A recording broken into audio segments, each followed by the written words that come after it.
Y'all, I'm so excited. I'm finally feeling pretty good about this July budget because in my last budget, June, it was a reset because in May I had went over my budget, and so now I'm feeling really good about it. And so in this video, I really wanted to talk about the importance of budgeting and keeping expenses low.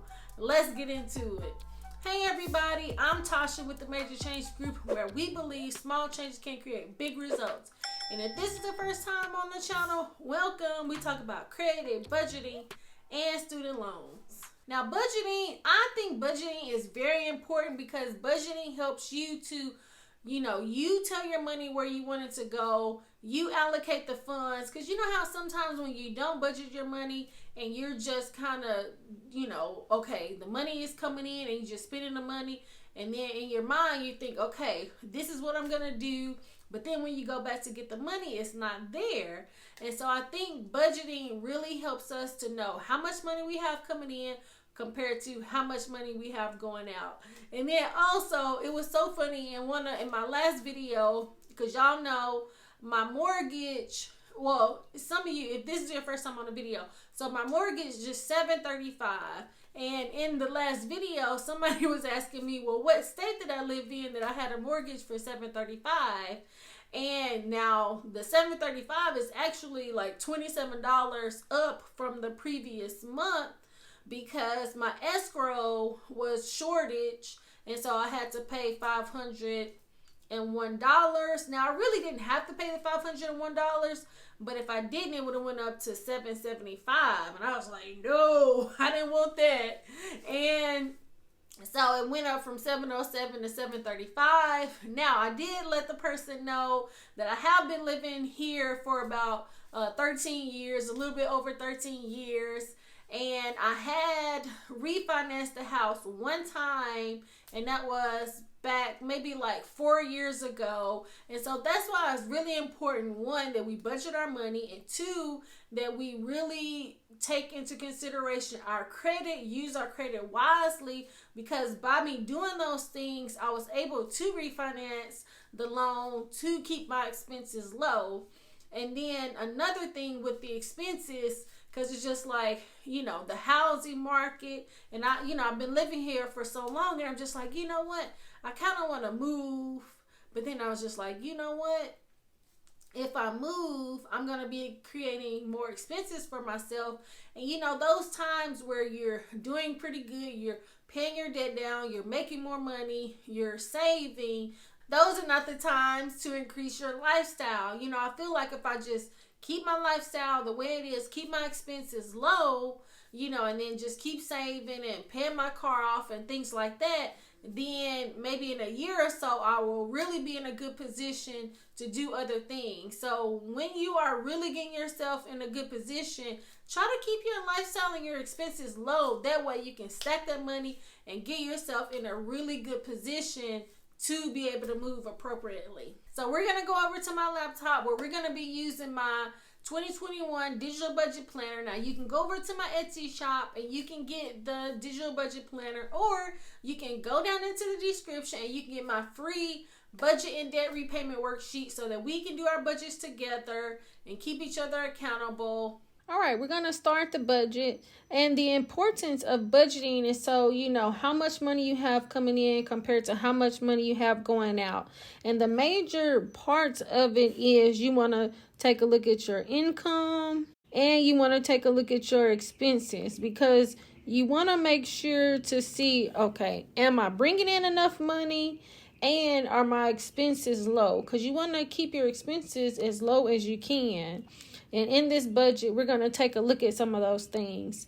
And then the third thing you want to look at is how much debt do I owe? So that's why it's very important to do your budget so that, one, you can be in control of how you spend your money.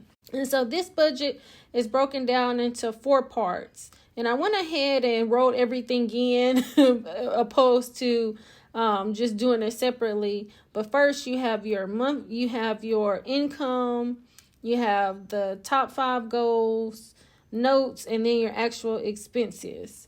And I went ahead and put in my salary. Now you have 4 different parts to where you can put your salary. I just put all of my salary in one, but maybe you have a side hustle or you have some other money that's coming in, and you can put all those in there if you would like. But I just put all of mine in one. And really, I just have my one income. Now, I do make money from my YouTube, but I don't use my YouTube money in my salary because I just put all of that money back into the YouTube business with like getting my thumbnails, getting me a new desk. And so those are the things that I use for the business. Right now, I'm not putting it in my regular salary. Also, with my money goals, right now, I just have the one goal.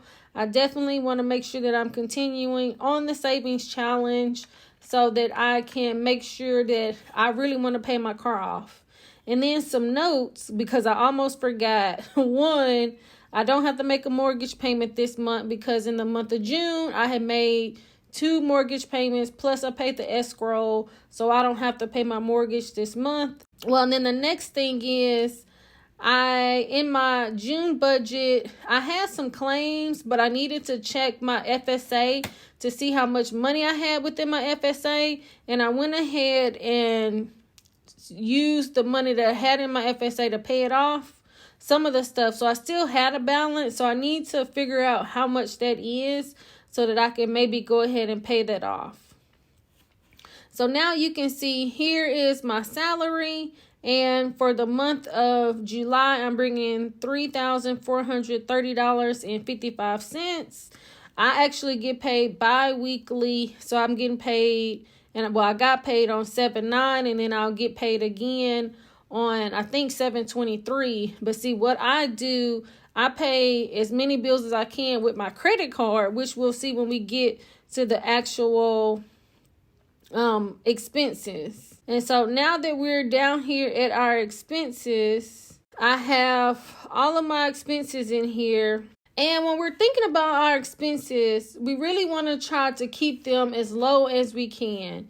And so from my mortgage, now when somebody had asked me, like what state do I live in, especially with it being 735, I did let you guys know that I have been living here over 13 years.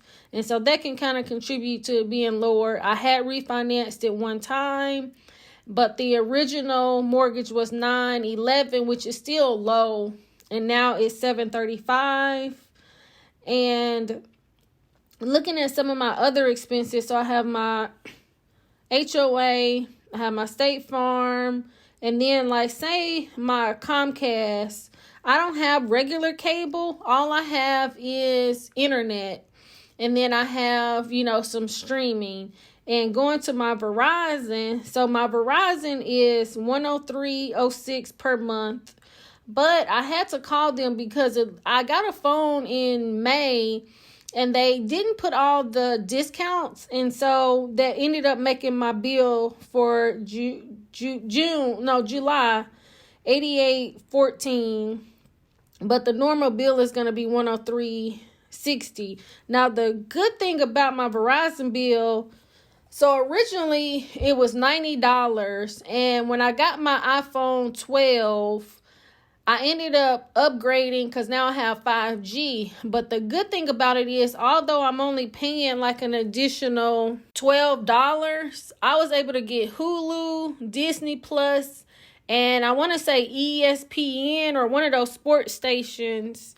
And so you want to take a look at your expenses to see, do you have any subscriptions or things that you're not using that possibly you can take away from your budget? Because we know every dollar is going to kind of count. So if you're not using those or you have too many, this is a time where you can look to see, okay, can I take those out of the budget? And then I have my car note in here. Now, we know that I paid off with the savings challenge money, $5,000 from my car note. And I really don't have a payment due until, I want to say June of 2023. But I'm going to continue to make my payment on that. And then I'm doing the savings challenge. Now for my credit card, let me go over to the notes page. Now for my credit card, so I have several credit cards, but I try to make reoccurring purchases on a few of them, because y'all know Bank of America had closed 2 of my credit cards because I had a zero balance on it and I wasn't making reoccurring purchases.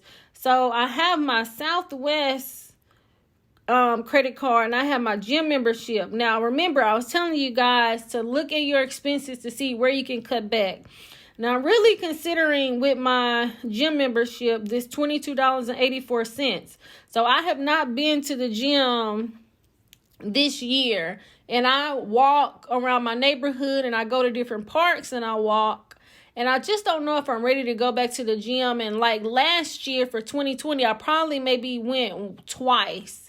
So I'm going to really consider not maybe closing my gym membership, but with it only being $22, I'm just like, dang, do I still need to keep it or do I need to close it? So let me know in the comments, would you not have the gym membership? I don't know, because I don't know where I could get one cheaper than that, because I might decide in a few months that I want to go back. And then if I have to join another gym, I'm going to have to pay probably way more than that.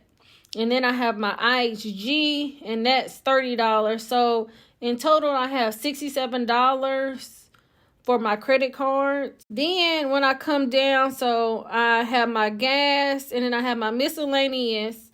And so for my miscellaneous expense, I'm going to get my hair braided again later this month, and I'm going to get a facial. So my facial is going to be $100, but I had to pay $25, so I already paid that. I'm going to put $75 for that, and then I have a claim that my FSA didn't pay all the way, so I think that's $80. So that's going to be $255, and then I'm going to put some money in there for my debt repayment, and I'm going to do $100 plus I'm going to do $40 for the interest, because what I do is I pay the interest that accrues every month, and I think that it accrues about $1.41 possibly.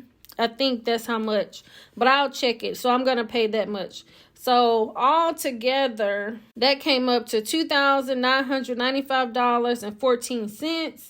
And my income coming in was $3,430.55. So I'm going to have a remaining balance of $235.41. And as you can see in this budget, because somebody asked me if I'm a minimalist, but you can see in this, I don't have like clothes and stuff. And like I'm working from home. I've been working from home for about over a year now. So I don't have to buy any clothes or anything like that. And for my birthday, I did get me like a few dresses, maybe like 2 dresses, but I got them on Amazon.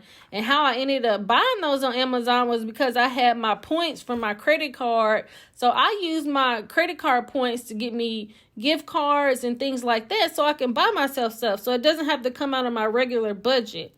So I'll have this $435, and usually I'll try to do a zero-based budget. But what I might end up doing is I have to see how much this remaining claim that I have, because I just got it in the mail the other day. And so I think that might be like $200. So I'll just play around with this $435. I might go ahead and put it into my savings challenge so that I could, have a little bit more cushion in there. And so next what we're going to do is we're going to come over here to our debt repayment.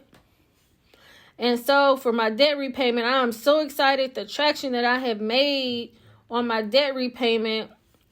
My car, I have gotten it down under $10,000.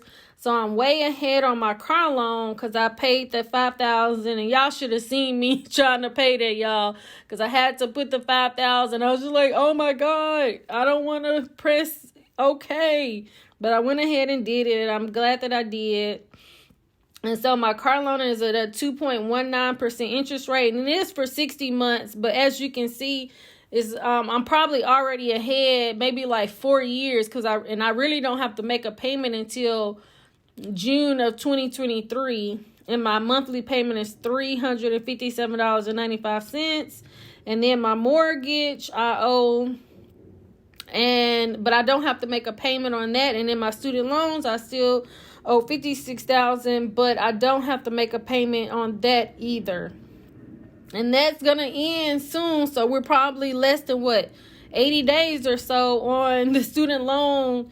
So I don't know if they're gonna extend the no payment and no interest, at least maybe until January of 2023, but we'll have to see.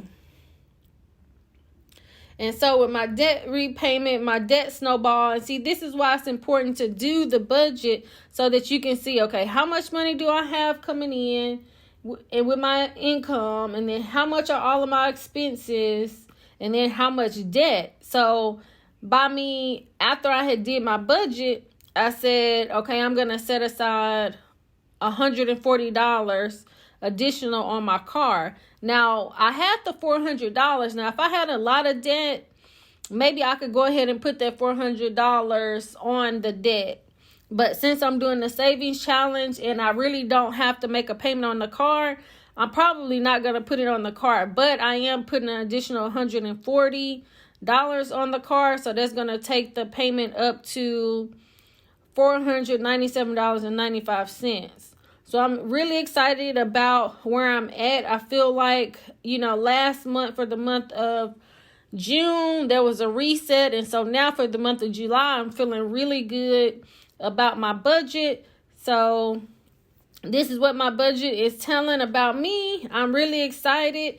And you can see that budgeting your money really helps you to be in control, because it's going to tell you a whole lot. Do you need to bring in more money, or do you need to decrease your expenses or maybe debt? Drop down in the comments and let me know, how are you doing with your budget? I'm really excited about mine, that I'm finally getting into a place where I'm kind of on track again. Because, sometimes you just kind of fall off the wagon a little bit, but you just got to get yourself back up and not, let that hold you back. And so I'm really excited about it. But I hope that you have found this helpful. Please like, subscribe, share with a friend, and turn your notification bell on so you'll be the first to be notified when new content drops. And again, I thank you so much for watching. Until next time. It's not a game.